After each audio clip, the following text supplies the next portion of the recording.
Good evening. আশা করি আমার homeopathy অনুরাগী ভাই বন্ধু সবাই ভালো আছেন। তো যাই হোক, আজকে এই সান্ধ্যকালীন সেশনে সকলকে স্বাগত জানাচ্ছি। ডক্টর আশিস মজুমদার। তো আজকে সুন্দর একটি কেস বলবো। এই কেসটি আপনারা পারবেন আমি জানি, তারপরে শুনে নিন, উপকারে আসবে। তো রোগীটার বয়স হচ্ছে 16 বছর। কি বললাম? মাত্র 16 বছর, একটা ছেলে। তো আহ, ওর মানে ওর বাড়ির পাশেই আমার চেম্বার।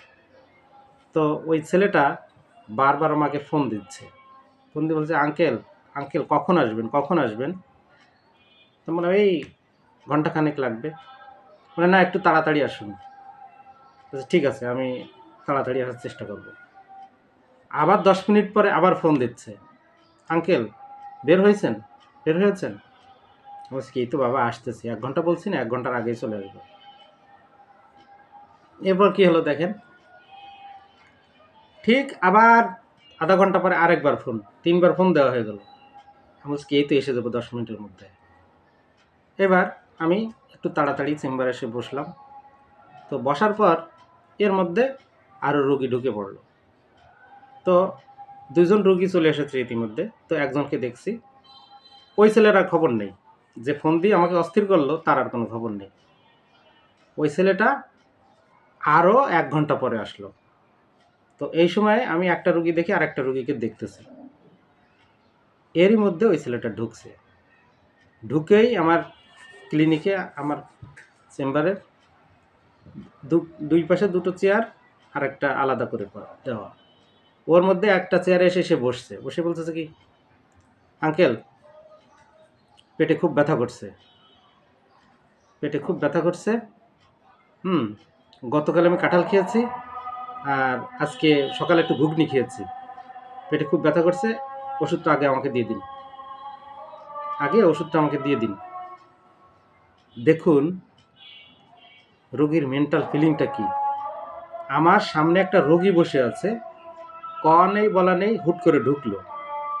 ঢুকে সে পরিস্থিতিটা আগে দেখবে, বুঝবে, তারপরে তো কথা বলবে।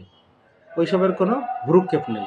সে ঢুকেই বলছে, পেটে খুব ব্যথা করছে, গতকাল কাঁঠাল খেয়েছি, আজকে সকালে একটু ঘুগনি খেয়েছি, পেটে ব্যথা, আগে আমার ওষুধটা আগে দিয়ে দিন।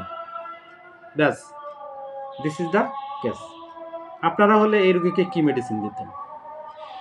আপনারা হলে কি মেডিসিন দিতেন? এবার আমি বা কী মেডিসিন দিয়েছিলাম আজকে শুধু সেটাই বলবো। তো দেখুন, সাধারণত আমরা যারা ডাক্তার, আমরা সাধারণত রোগীর মানে গেইট, তারপর বিহেভিয়ার বা যে সমস্ত তার নেচারগুলো আছে, আমরা কিন্তু সেগুলো অবজার্ভ করি, পাশাপাশি তার মেন্টাল ফিলিংগুলো বোঝার চেষ্টা করি তার কথার দ্বারা। তো এই রোগীটা, তার বাড়ির পাশে আমার চেম্বার ঠিক আছে, কিন্তু অন্যদেরও তো চেম্বার আছে, অন্যদেরও তো আমার চেম্বারের পাশে বাড়ি আছে। তারা এসে কি সুন্দরভাবে কথা বলে, কথার মধ্যে একটা ম্যানার আছে, একটা আদব কায়দা আছে।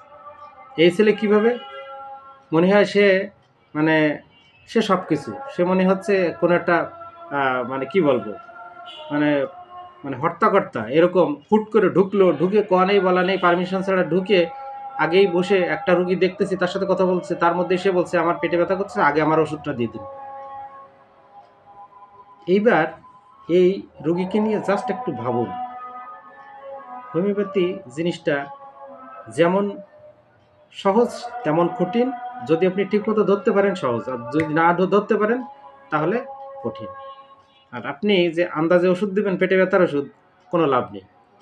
এবং অনেক ডাক্তারবাবুরা আছে এইভাবেই, পেটে ব্যথার ওষুধ কি, হ্যাঁ পেটে ব্যথার ওষুধ এটা সেটা, এই ম্যাকফাস, বেলেডোনা, কলোসিন কত রকম দিয়ে দেয়। জিজ্ঞেস করবে পেট ব্যথা বেশি হলে কি করতেছে, পেটে চাপ দিয়ে ধরে থাকতেছে, হয়ে গেল কলোসিন, ম্যাকফাস, এইসব। কিন্তু এগুলো কি আসলে কি প্রপার ট্রিটমেন্ট হলো না? রোগীর মেন্টাল ইমোশন বা ফিলিং আগে আপনাকে ভালো করে বুঝতে হবে। বুঝতে যদি আপনি পারেন, তাহলে আপনি সঠিকভাবে আপনি রুব্রিক সিলেকশন করে আপনি আসল জায়গায় পৌঁছাতে পারবেন। তো আমি কি করেছিলাম এই রোগীকে, একটু ভালো করে শুনুন। এই রোগীর যে চালচলন, কথাবার্তা, আচার আচরণ, তাকে প্রথমে আমি কি ধরেছিলাম? প্রথমে ধরেছিলাম হচ্ছে mind reverence lack of those of around him. কি বললাম? Reverence lack of around him, এটুকু ধরলেই হচ্ছে। Number 2, mind carried desire to be carried first. 2, number 3, mind delusion prince he is. এই 3টে রুব্রিক একসাথে নিলে মেডিসিন কি আসে? মেডিসিন আসে ভিরেট্রাম অ্যালবাম। তো একে ভিরেট্রাম অ্যালবাম 200 দুটো ডোজ দেওয়া হয়েছিল। প্রথম ডোজটার পরে বলেছিলাম যে তুমি এখানে 20 মিনিট বসে থাকো। 20 মিনিট ওকে ওষুধ খাওয়ায় বসিয়ে তারপরে ওই রোগীটা আবার দেখা শুরু করলাম। রোগী 20 মিনিট পরে বললো, আঙ্কেল এখন অনেকটা ভালো, আর কি ওষুধ খাবো? আমি অবশ্যই খাবে, তুমি এখনই খেয়ে আবার তুমি চলে যাও। চলে গেল, রোগী সুস্থ হয়ে গেল। তো this is the beauty of homeopathy. আপনি সঠিকভাবে যদি রোগীর মেন্টাল ফিলিংটাকে ধরতে পারেন, বুঝতে পারেন, যে রোগী হোক দৌড়ে পালাবে। তো যাই হোক, এ ছিল আজকে আমাদের কেসটি কেমন লাগলো অবশ্যই কমেন্টের মাধ্যমে জানাবেন। তো সবাই ভালো থাকুন, সুস্থ থাকুন। আর আমাদের প্ল্যাটফর্মে যদি আপনারা নতুন কোনো শিক্ষানবিশ ডাক্তার হয়ে থাকেন, বা আপনার যদি ক্লিনিক থাকে, আপনি প্র্যাকটিস করছেন, আপনার প্রফেশন এটা হিসেবে বেছে নিয়েছেন, তাহলে আরও ভালো করে অ্যাডভান্স লেভেলে যদি হোমিওপ্যাথিকে শিখতে চান, আমাদের গ্রুপে যোগ দিতে পারেন, আমাদের প্ল্যাটফর্মে যোগাযোগ করতে পারেন। তো সবাই ভালো থাকুন, সুস্থ থাকুন, শুভ সন্ধ্যা।